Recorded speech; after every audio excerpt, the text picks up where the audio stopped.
ಮತ್ತು ಸಾಂಸ್ಕೃತಿಕ ಇಲಾಖೆ ಬೆಂಗಳೂರು ಹಾಗೂ ಚಿಣ್ಣರ ಲೋಕ ಮೋಕ್ಷದ ಕಲಾವಿದರು ಸೇವಾ ಟ್ರಸ್ಟ್ ಆಶ್ರಯದಲ್ಲಿ ಫೆಬ್ರವರಿ 11 ರಿಂದ ಫೆಬ್ರವರಿ 25ರವರೆಗೆ ಬಂಟ್ವಾಳ ತಾಲೂಕಿನ ಪಿಸಿ ರೋಡ್ನಲ್ಲಿ ಕೃಷಿ ಉತ್ಸವ ಕರಾವಳಿ ಕಲೋತ್ಸವ ನಡೆಯಲಿದೆ ಎಂದು ಸಂಚಾಲಕ ಮೋಹನ್ ದಾಸ ಕೊಟ್ಟಾರಿ ಮುನ್ನೂರು ಹೇಳಿದರು।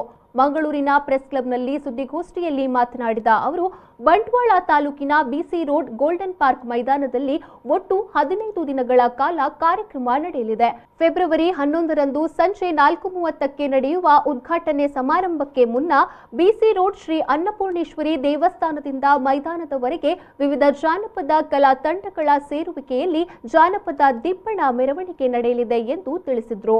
ಇದೇ ತಿಂಗಳು ಫೆಬ್ರವರಿ 11ರಿಂದ 25 ತಾರೀಕಿನವರೆಗೆ ಬಂಟ್ವಾಳದ ಗೋಲ್ಡನ್ ಪಾರ್ಕ್ ಮೈದಾನದಲ್ಲಿ ಕರಾವಳಿ ಕಲೋತ್ಸವ ಹಾಗೂ ಕೃಷಿ ಉತ್ಸವದ ದೊಡ್ಡ ಮಟ್ಟಿನ ಬೃಹತ್ ಮಟ್ಟದ ಕಾರ್ಯಕ್ರಮವನ್ನು ನಾವೆಲ್ಲ ಹಮ್ಮಿಕೊಂಡಿದ್ದೇವೆ।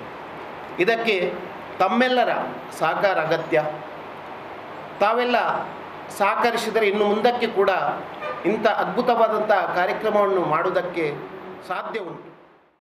ಸುದ್ದಿಗೋಷ್ಠಿಯಲ್ಲಿ ಕಲೋತ್ಸವ ಅಧ್ಯಕ್ಷ ಸುದರ್ಶನ್ ಜೈನ್, ಸಂಚಾಲಕ ಮೋಹನ್ ದಾಸ್ ಕೊಟ್ಟಾರಿ ಮುನ್ನೂರು, ಸಮಿತಿ ಸದಸ್ಯರಾದ ಸರಪಾಡಿ ಅಶೋಕ್ ಶೆಟ್ಟಿ, ರಮೇಶ್ ರೈ ಕುಕ್ಕುವಳ್ಳಿ, ಪ್ರಕಾಶ್ ಬಿ ಶೆಟ್ಟಿ, ಶೈಲಾ ತುಂಬೆ ಉಪಸ್ಥಿತರಿದ್ದರು।